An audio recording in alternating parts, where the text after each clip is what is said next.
Bonjour, bienvenue à vos 10 minutes juridiques. Avec le cabinet d'avocats Landau Associés par VK, on va parler de fonction publique territoriale tout à l'heure, mais tout de suite les brefs de la semaine avec le fait qu'une décision d'avancement d'échelon prise par erreur crée quand même des droits à celui qui en bénéficie, et même si cela s'explique par des difficultés administratives. Et le juge a également apporté quelques précisions lorsqu'on a des sanctions successives conduisant à une éviction illégale. En matière de service public maintenant, on a eu une décision intéressante du théâtre de Grenoble sur est-ce que l'on peut faire ou pas et à quelles conditions un référé suspension contre une délibération qui déclare sans suite une procédure de DSP. Et le Conseil d'État, de son côté, a censuré le régime par lequel SNCF Réseau avait fixé les tarifs à payer par les régions pour les TER. Et ça nous apprend des tas de choses. On peut pas braquer, on peut pas faire de braquage du train. On doit, à cette occasion-là, être transparent en amont et laisser aux gens le temps de répondre. Et les délais ne doivent pas indiquer que tout ceci était combiné d'avance. 64 lauréats ont été retenus pour l'appel à projet national d'alimentation durable avec don des PAT. Et puis l'OFB, donc peut bien rechercher ces agents, police de l'environnement, et constater des infractions environnementales sur des terres agricoles, même clause, sans qu'il y ait besoin de saisir le procureur ni assentiment du propriétaire. Il y a des règles différentes selon les lieux où on se trouve. Et puis l'examen environnemental au cas par cas commence bien à 50 unités en matière d'aire de stationnement, d'accord, mais que se passe-t-il si je dépasse les 50, mais que j'en ai moins de 50 qui sont ouvertes au public? Eh ben on a quand même l'examen environnemental au cas par cas. Quand, toujours parc de stationnement, un propriétaire de parc de stationnement est-il exonéré de faire des ombrières avec des panneaux photovoltaïques ou la végétalisation, des dispositifs d'eau pluviale? La réponse est qu'un arrêté du 5 mars. Passons maintenant à la responsabilité. On a une nouvelle décision en matière de responsabilité gestionnaire public de la Cour des comptes. C'est la première du nouveau régime sur la gestion de fait. Et on apprend notamment que si la gestion de fait est insoluble, si on n'arrive pas à remettre les choses en état, on n'a plus de système de débet notamment, il n'y a pas de gestion de fait. Si le préjudice est introuvable, pareil, l'amende sera improbable. Responsabilité mais pénale maintenant, il y a un certain nombre d'infractions. Mise en danger délibérée de la vie d'autrui, ou la plupart des infractions de négligence ou d'imprudence pour lesquelles on n'applique la loi Fauchon.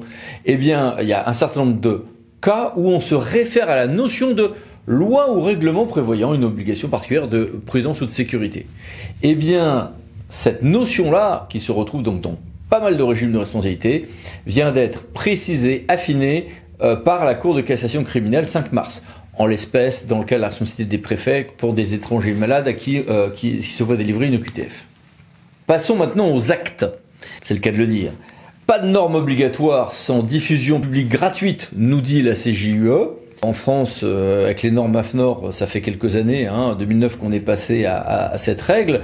Mais est-ce qu'on est parfaitement compatible avec le droit européen? Ce point est discuté. Et puis, est-ce que l'accouchement d'une décision administrative télétransmise peut se faire sous X? Eh bien oui, il peut y avoir une absence de signature, nous dit le Conseil d'État, mais non, ça ne peut pas vraiment être sous X, il faut bien que l'on ait le nom, prénom et qualité du signataire. Et puis les mini-brèves, que voici. Et que voilà.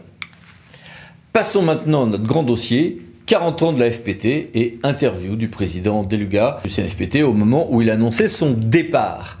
Car en effet, c'est les 40 ans de la fonction publique territoriale. On nous annonce une nouvelle loi, après déjà celle de 2019. Et puis le président Deluga quitte le CNFPT, après donc 14 années à sa tête. Donc j'ai voulu échanger avec lui à cette occasion. Monsieur le Président, bonjour. Bonjour. Première question.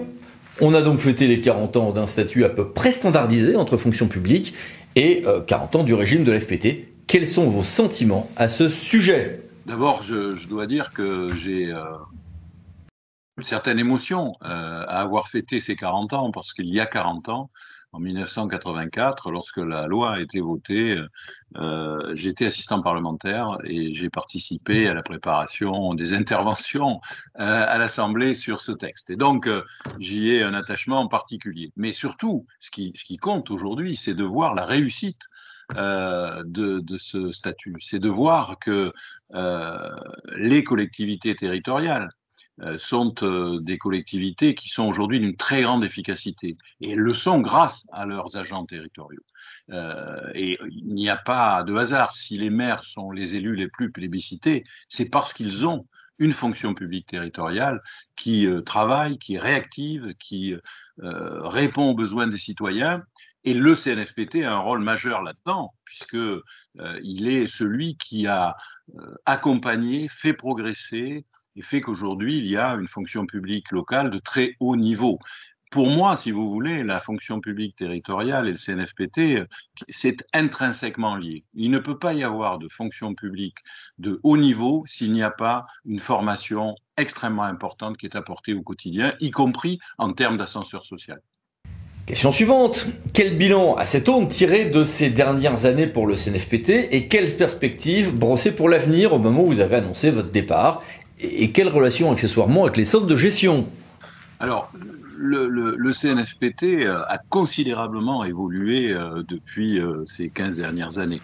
D'abord, en termes d'offres de formation. Aujourd'hui, nous avons une offre qui est considérable, qui a peu à peu bouché, excusez-moi l'expression, les trous dans la raquette.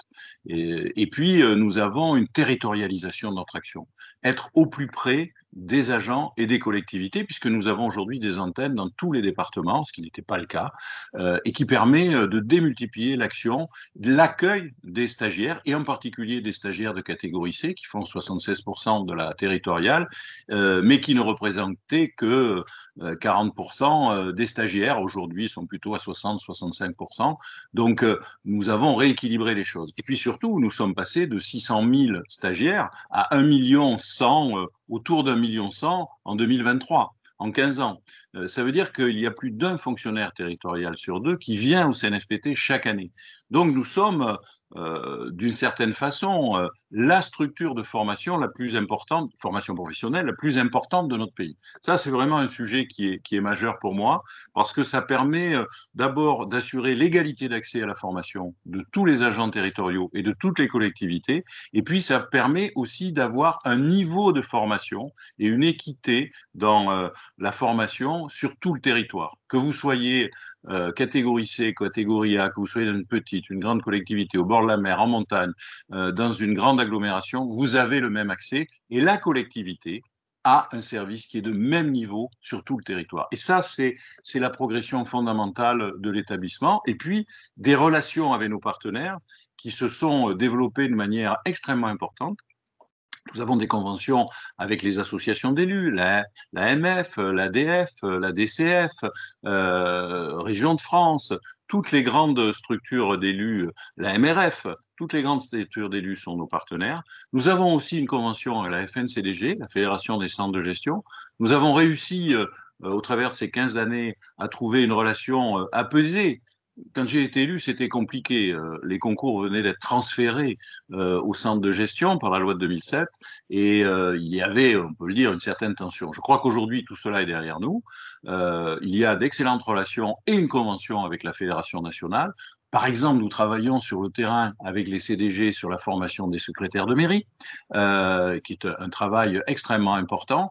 Et nous allons en particulier développer tout ce travail avec eux sur les transitions professionnelles. Donc là aussi, nous avons passé un autre stade.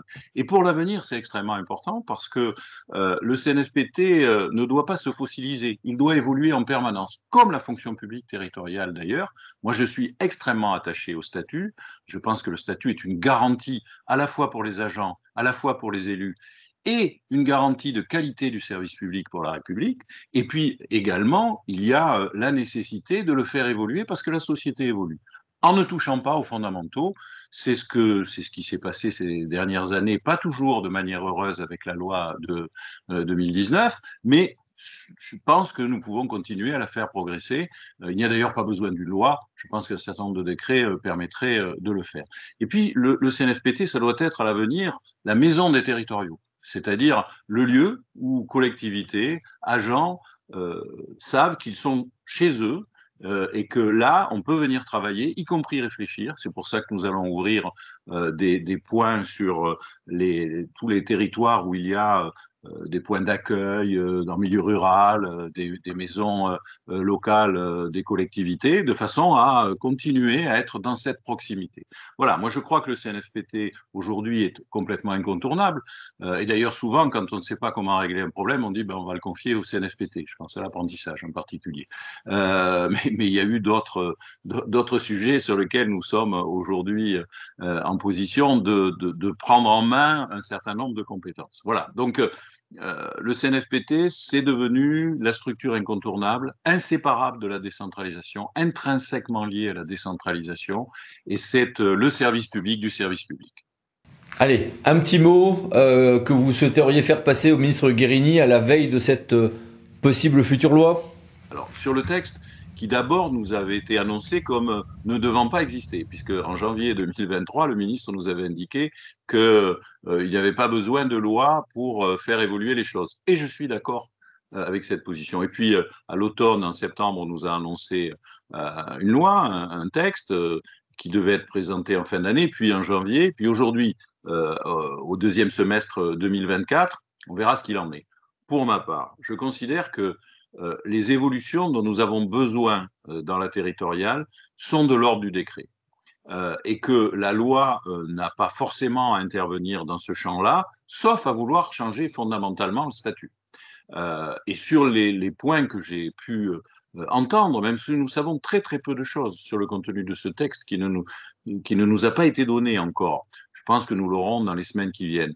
Je suis pour ma part très dubitatif sur les quelques annonces qui ont été faites, en particulier sur la rémunération au mérite, qui existe déjà de toute façon, et qui est, de mon point de vue, une façon d'affaiblir un peu le statut.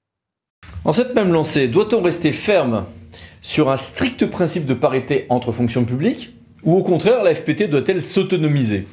Nous avons eu une réunion avec le ministre et les employeurs territoriaux, et au nom de tous les partenaires, de toutes les associations, de tous les élus présents, j'ai dit très clairement au ministre qu'il était hors de question pour nous qu'il y ait décorrélation. Décorrélation du point d'indice, d'abord, il n'en est pas question pour nous, et qu'il y ait, excusez-moi de le dire, mais un sous-statut, parce qu'en réalité, cela aboutira à ça. Et ce serait un retour à ce qui a pu être le cas avant 1984, et que peut-être un certain nombre de hauts fonctionnaires n'ont toujours pas digéré. Bien, merci beaucoup Monsieur le Président. Merci à vous, Maître. Et merci à vous. À bientôt pour de nouvelles vidéos, les 10 minutes juridiques, parlant d'associés pour VK. Pensez à vous abonner, c'est par là. Merci, au revoir.